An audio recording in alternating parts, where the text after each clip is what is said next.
చాలామంది గంటలు గంటలు చదువుతూ ఉంటారు.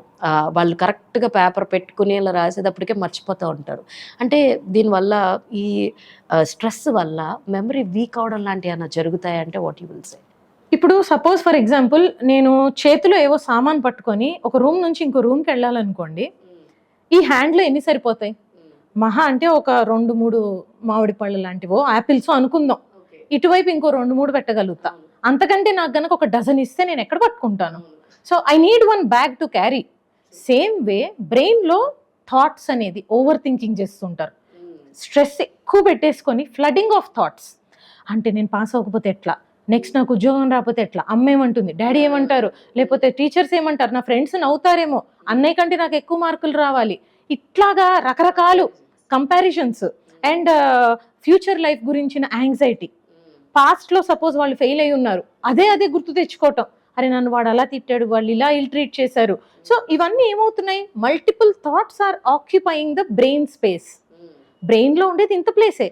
మరి అవన్నీ థాట్స్ కనుక క్లాగ్ అయిపోయి ఉంటే మీరు చదువుతున్నారు, పేపర్లు తిరుగుతున్నాయి, కళ్ళు తిరుగుతున్నాయి, కానీ అదేం బ్రెయిన్లోకి ఎక్కట్లేదు. అసలు అది కన్సాలిడేట్ అవ్వదు ఆ మెమరీ. సో మనం ఏం చేయాలి?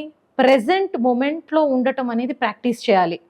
So living the moment, learning what exactly you are reading. దీనికి ఎక్సలెంట్ టిప్ నాకు చిన్నప్పటి నుంచి మా అమ్మమ్మ చదువు చెప్పేది. తను బెత్తం పట్టుకొని మరీ దగ్గరుండి పైకి చదవకపోతే ఊరుకునేది కాదు. సో అప్పట్లో వాళ్ళకి ట్రైనింగ్ అలా ఉండేది. మనం ఇప్పుడు ఏంటి నన్ను పైకి చదవమంటావా అని ఈగో తీసుకునే పరిస్థితి. పిల్లలు కూడా టీచర్స్ ఏమైనా గట్టిగా చెప్పడం, ఒక దెబ్బ వేయడం వేస్తే కనుక ఎవరు ఒప్పుకోవట్లేదు, పేరెంట్స్ కూడా.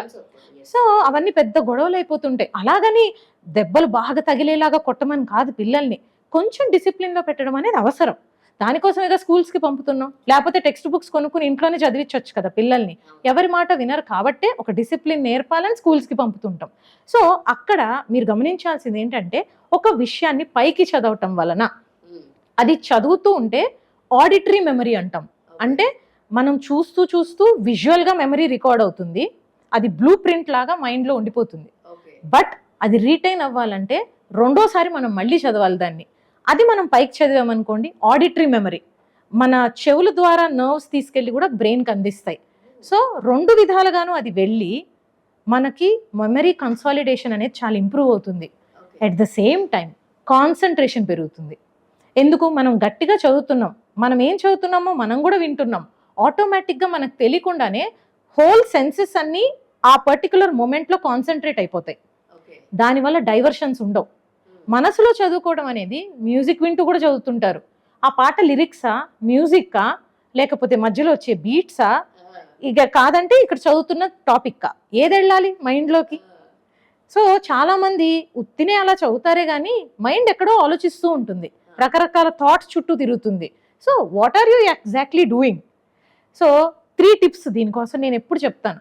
Divide the topics into small bits and pieces. Every 20 మినిట్స్కి నేను ఈ పర్టికులర్ 2 పేజెస్ కంప్లీట్ చేయాలి, అదే మన టార్గెట్. దాన్నే పైకి చదవండి. సో 3rd పాయింట్, 20 మినిట్స్ ఇంకా 2-3 మినిట్స్లో అయిపోతుందనగా క్లోజ్ చేసి ఏం చదివామో ఆ కాన్సెప్ట్ని రికలెక్ట్ చేసుకోండి. గుర్తులేదా? నెక్స్ట్ 5 మినిట్స్ కూడా మళ్ళీ అదే టాపిక్ తోటి స్టార్ట్ చేసి నెక్స్ట్ టాపిక్కి 15 మినిట్సే పెట్టుకోండి.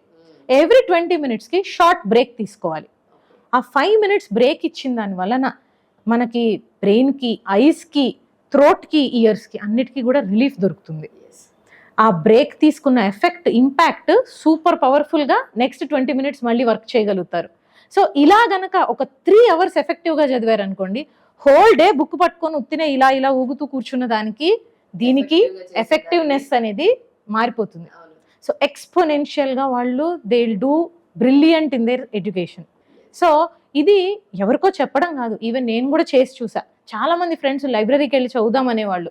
ముందర ఏదో ఆడుతూ పాడుతూ కొద్ది రోజులు వాళ్ళతో పాటు సరదాగా లైబ్రరీకి వెళ్ళిన తర్వాత నా అంతట నేను ఉదయం లేచి 5:30 కల్లా అలారం పెట్టుకొని లేచి 6 o'clockకి first few hours of the day start అయ్యే లోపల డిస్టర్బెన్సెస్ లేకుండా మన బ్రెయిన్ చాలా యాక్టివ్ స్టేట్లో ఉంటుంది.